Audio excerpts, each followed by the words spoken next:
Hello student, आज अपन बात करेंगे। सबसे पहले अपन ने इलेक्ट्रॉन के डिस्कवरी की बात की। अब अपन बात करेंगे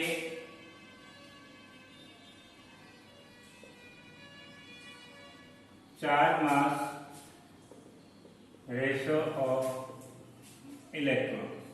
इलेक्ट्रॉन के चार्ज और उसके मास का जो रेशियो है वो कितना आता है और किस प्रकार से कैलकुलेट किया गया। तो इसको कैलकुलेट किसने किया था? जे थॉमसन ने।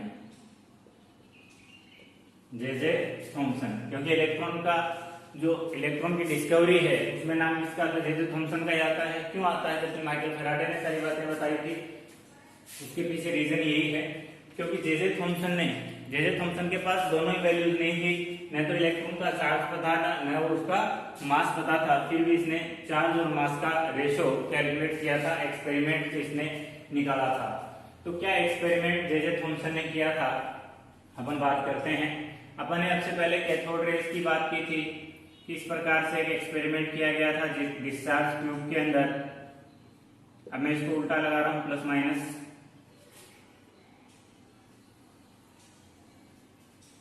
इस डिस्चार्ज ट्यूब को थोड़ा सा इस शेप में लिया गया। यहां पर इसने क्या किया, ये इसने एनोड ले लिया, ये कैथोड ले लिया। इसमें एक होल कर दिया जिससे कि ये जो कैथोड रे है वो सीधे निकल जाए, और यहाँ पर एक क्या लगा दिया, जिंक सल्फाइड की लेयर लगा दी।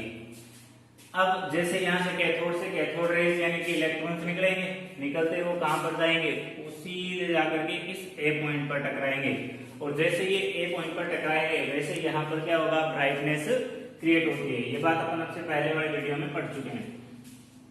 फिर अपन ने एक बात और भी कही थी कि इलेक्ट्रिक फील्ड या मैग्नेटिक फील्ड लगा दिया जाए तो इनकी जो डायरेक्शन है, जो स्ट्रेट डायरेक्शन में ये कैथोड रे जा रही थी, वो अपने डायरेक्शन से क्या हो जाती है, थोड़ी सी मुड़ जाती है, यानी कि डिस्टर्ब हो जाती है। तो यहाँ पर भी अपन ने, यहाँ पर भी जे थॉमसन ने ऐसा ही कुछ किया।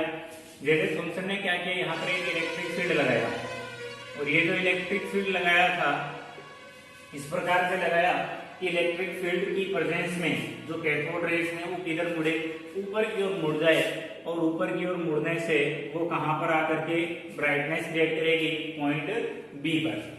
फिर इसने क्या किया, एक यहाँ पर मैग्नेटिक फील्ड भी लगाया, यहाँ पर एन पोल और यहाँ पर एस पोल। और मैग्नेटिक फील्ड इस टाइप से लगाया कि वो अगर इलेक्ट्रिक फील्ड की प्रेजेंस में वो इलेक्ट्रॉन ऊपर की ओर मुड़ रहा है तो मैग्नेटिक फील्ड की प्रेजेंस में वो नीचे की ओर मुड़े, यानी कि ये अगर पॉइंट कहां पर जाना चाहिए, सी पॉइंट पर जाकर के टकराए। ये कब की बात है? ये बात है मैग्नेटिक फील्ड की, और ये बात कब की है, इलेक्ट्रिक फील्ड की। अब जे थॉमसन ने ये बात देखी, ये जो इलेक्ट्रॉन अपने पाथ से जो मुड़ रहा है वो क्यों मुड़ रहा है और कब ज्यादा मुड़ेगा कब कम मुड़ेगा, यानी कि जो इसका डेविएशन आ रहा है एक प्रकार से, वो किन बातों पर डिपेंड करता है।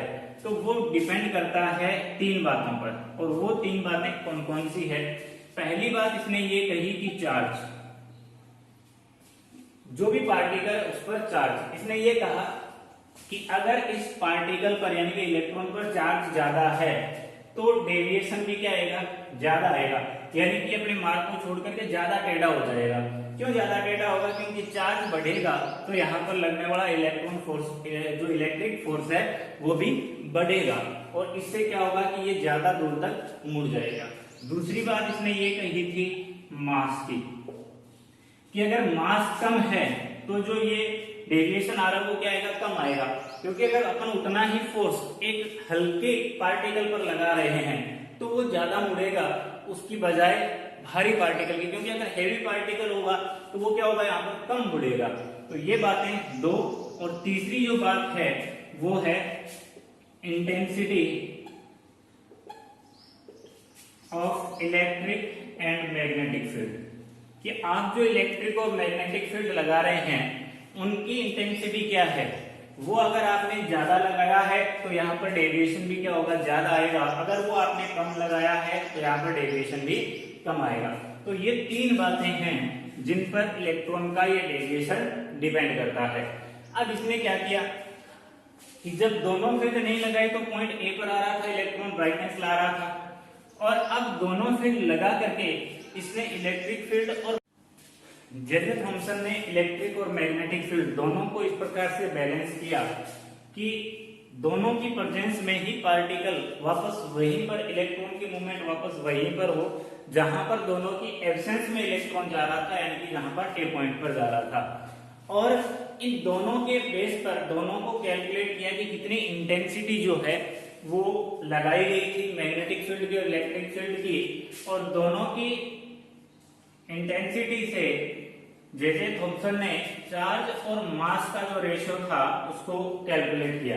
देखिए ये एक एक्सपेरिमेंटल वैल्यू है, तो मैथमेटिकल कैलकुलेशन उसने क्या की, कैसे की, उससे अपने को कोई मतलब नहीं, अपने को केवल याद रखना है कि एक्सपेरिमेंट कैसा था और उसने जो चार्ज मास का रेशियो निकाला था वो कितना निकाला था। तो इलेक्ट्रॉन का चार्ज मास का जो रेशियो है वो कितना निकला था, यहाँ पर वो निकला था 1.758820 into 10⁻11 कूलम पर केजी, यानी कि पर केजी इलेक्ट्रॉन का जो चार्ज रहेगा वो इतना रहेगा। पर केजी 1 किलोग्राम इलेक्ट्रॉन जो रहेगा उसका टोटल चार्ज है 1.758820 into 10⁻11 कूलम आएगा। तो ये कैलकुलेशन जो है वो किसने की थी, जे थॉमसन ने की थी। देखिए जे थॉमसन के पास ना चार्ज की वैल्यू थी ना मास की वैल्यू थी, लेकिन दोनों का रेशियो कैलकुलेट कर दिया, इसीलिए जे थॉमसन का जो नाम है वो इलेक्ट्रॉन की डिस्कवरी में आता है। इलेक्ट्रॉन की डिस्कवरी में इलेक्ट्रॉन के चार्ज मास रेशियो के बाद में जो बात आती है वो आती है इलेक्ट्रॉन के चार्ज की। इसके बाद में अपन बात करेंगे चार्ज ऑफ इलेक्ट्रॉन। इलेक्ट्रॉन का जो चार्ज है वो किसने कैलकुलेट किया और कैसे कैलकुलेट किया, आगे अपन बात करते हैं। एक साइंटिस्ट था मिलिकन नाम का, इसने एक एक्सपेरिमेंट किया था, ऑयल ड्रॉप एक्सपेरिमेंट। बहुत फेमस एक्सपेरिमेंट हुआ था ये अपने टाइम में, मिलिकन ऑयल ड्रॉप एक्सपेरिमेंट। इसने इलेक्ट्रॉन का क्या कैलकुलेट किया था, चार्ज कैलकुलेट किया था। कैसे किया था ये देखते हैं।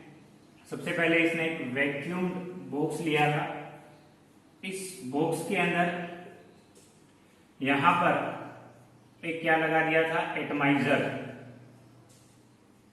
यहां पर एक एटमाइजर लगा दिया था और वो एटमाइजर समझ रहे होंगे आप, जैसे सैलून के अंदर जो फुहारा होता है पानी वाला, उसमें से जो पानी निकलता है तो कुछ छोटी छोटी ड्रॉपलेट निकलती है, यानी कि छोटे छोटे पार्टिकल निकलते हैं, वही इसने यहाँ पर लगाया और इसमें क्या भर दिया, ऑयल भर दिया। तो यहाँ पर क्या होगा, छोटी छोटी ऑयल की ड्रॉपलेट्स या पार्टिकल छोटे छोटे निकलेंगे। फिर यहाँ पर इसने एक प्लेट लगाई, इसके बीच में एक होल रखा, इस प्लेट पर पॉजिटिव चार्ज था, इधर एक नेगेटिव चार्ज की प्लेट लगा दी। अब जो भी आपके पास में जो एटमाइजर से निकलने वाले ऑयल की जो ड्रॉपलेट्स हैं वो ग्रेविटेशनल फोर्स के कारण क्या होगी, नीचे की ओर गिरेगी, और उसको इसने यहाँ पर एक माइक्रोस्कोप लगा करके इनकी जो मूवमेंट है ऑयल की ड्रॉपलेट्स की उसको इसने क्या किया, ऑब्जर्व किया कि कितने टाइम में एक जो ड्रॉपलेट है वो नीचे की ओर पहुंच रही है, कितनी उसकी वेलोसिटी आ रही है ना। फिर यहाँ पर इसने क्या किया, यहाँ पर एक एक्स रेज का सोर्स लगा दिया, यानी कि एक्स रेज इसके अंदर डाली। यहाँ पर एक्स रेज डालने से क्या हुआ कि जो ऑयल की ड्रॉपलेट्स थी वो सारी की सारी क्या होगी, नेगेटिवली चार्ज होगी। उन सब पर क्या आ गया, नेगेटिव का चार्ज आ गया। नेगेटिव चार्ज क्यों आया, क्योंकि जो भी इसमें थोड़ी बहुत क्वांटिटी यहाँ पर गैस की थी उस गैस का आयनाइजेशन हुआ, जिससे जो नेगेटिव चार्ज आया वो नेगेटिव चार्ज इन ड्रॉपलेट्स पर आ गया। अब देखिए ऊपर की ओर पॉजिटिव प्लेट है, ये ड्रॉपलेट नीचे की ओर गिर रही है, इस पर नीचे की ओर ग्रेविटेशनल फोर्स लग रहा है, और ऊपर की ओर क्या होगा, पॉजिटिव चार्ज के कारण अट्रैक्शन फोर्स लगेगा। इसने इस इलेक्ट्रिक फील्ड को इस प्रकार से मैनेज किया कि जो ड्रॉपलेट नीचे की ओर गिर रही थी, अगर आप इलेक्ट्रिक फोर्स बढ़ाओगे तो ऊपर की ओर फोर्स लगेगा तो इसकी स्पीड क्या हो जाएगी, कम हो जाएगी, क्योंकि ऊपर की ओर लगने वाला अट्रैक्शन फोर्स बढ़ रहा है। या इसने ऊपर का अट्रैक्शन फोर्स और बढ़ा दिया तो वो ड्रॉपलेट वहीं रुक भी सकती है, और या उसको ऊपर की ओर भी मूवमेंट करवाया जा सकता है। इस प्रकार से इसने इलेक्ट्रिक फील्ड को मैनेज करके इन ड्रॉपलेट्स की जो मूवमेंट है उनको इसने मैनेज किया, और मैनेज करके इनका चार्ज कैलकुलेट किया। तो जब चार्ज कैलकुलेट किया तो मिलिकन ने क्या देखा कि इन ड्रॉपलेट्स पर जो चार्ज था वो चार्ज मान लीजिए Q है, तो तो सब पर एक जैसा चार्ज तो था नहीं, लेकिन किसी ड्रॉपलेट पर अगर Q चार्ज है तो अगली ड्रॉपलेट पर 2Q चार्ज था या किसी पर 3Q चार्ज था, यानी कि इनका इनका डबल या ट्रिपल जो चार्ज है वो किन पर आ रहा था, ड्रॉपलेट्स पर आ रहा था। यानी कि जो चार्ज है उसका एक क्वांटम डिसाइड कर दिया, यानी कि चार्ज की एक छोटी से छोटी क्वांटिटी डिसाइड कर दी कि किसी भी ड्रॉपलेट पर मिनिमम इतना चार्ज आएगा या इन्हीं टुकड़ों में चार्ज आएगा, या तो Q चार्ज आएगा। अब इस Q चार्ज का या 1.5 गुना या 2.5 गुना चार्ज नहीं आएगा, किसी ड्रॉपलेट पर या तो उसका डबल होगा या ट्रिपल चार्ज यहाँ पर आएगा, यानी कि यहाँ पर इनका मल्टीपल चार्ज ही इन ड्रॉपलेट्स पर प्रेजेंट था। अब ये जो Q चार्ज आ रहा था तो ये क्यों आ रहा था, क्योंकि अपने को इससे पहले नेगेटिवली चार्ज पार्टिकल इलेक्ट्रॉन की डिस्कवरी हो चुकी थी, तो इन्होंने कहा ये जो चार्ज आ रहा है वो इलेक्ट्रॉन के कारण नहीं आ रहा है। किसी जो कोई भी ऑयल ड्रॉप है अगर उसने एक इलेक्ट्रॉन को रिसीव किया है तो Q चार्ज आ रहा है, 2 इलेक्ट्रॉन को रिसीव किया है तो यहाँ पर उसका डबल चार्ज आएगा, 3 को रिसीव किया है तो ट्रिपल चार्ज आएगा। इस प्रकार से इसने इसी चार्ज को क्या नाम दिया, जो मिनिमम क्वांटिटी चार्ज की आ रही थी इसी को क्या कहा था, चार्ज ऑफ इलेक्ट्रॉन।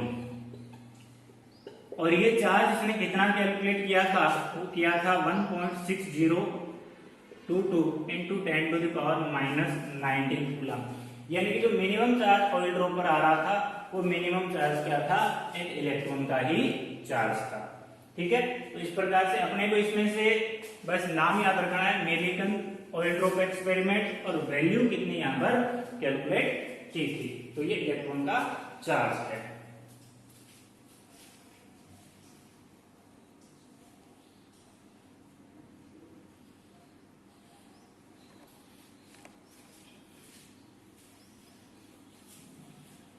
इसके बाद में अपने इलेक्ट्रॉन का चार्ज मास रेशियो कैलकुलेट किया, फिर अपने इलेक्ट्रॉन का चार्ज कैलकुलेट किया। अब अपन बात करते हैं मास ऑफ इलेक्ट्रॉन।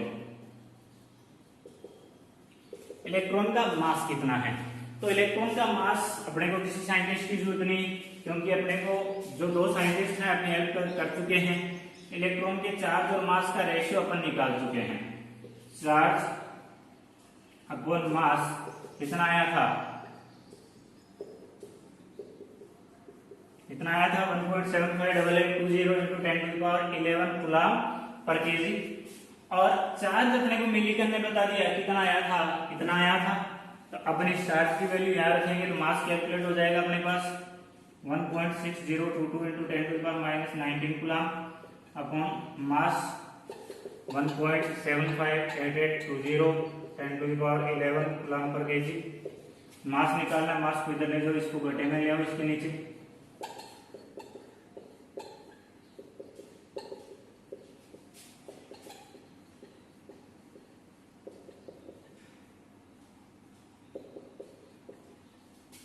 जब अपन इनको कैलकुलेट करेंगे तो इलेक्ट्रॉन का मास अपने पास ये आएगा, यानी कि इस प्रकार से अपन इलेक्ट्रॉन के चार्ज मास रेशियो और इलेक्ट्रॉन के चार्ज से अपन इसका मास कैलकुलेट कर सकते हैं। इसका मास देखिए 10 to the power -31 किलोग्राम, बहुत ही कम चार्ज है ये, कम मास है ये, बहुत ही कम होता है इलेक्ट्रॉन का जो मास होता है। ठीक है, तो इस प्रकार से इलेक्ट्रॉन के बारे में चार्ज मास रेशियो, चार्ज है, मास है, इन सब की कैलकुलेशन यहाँ पर की गई। Okay, thank you.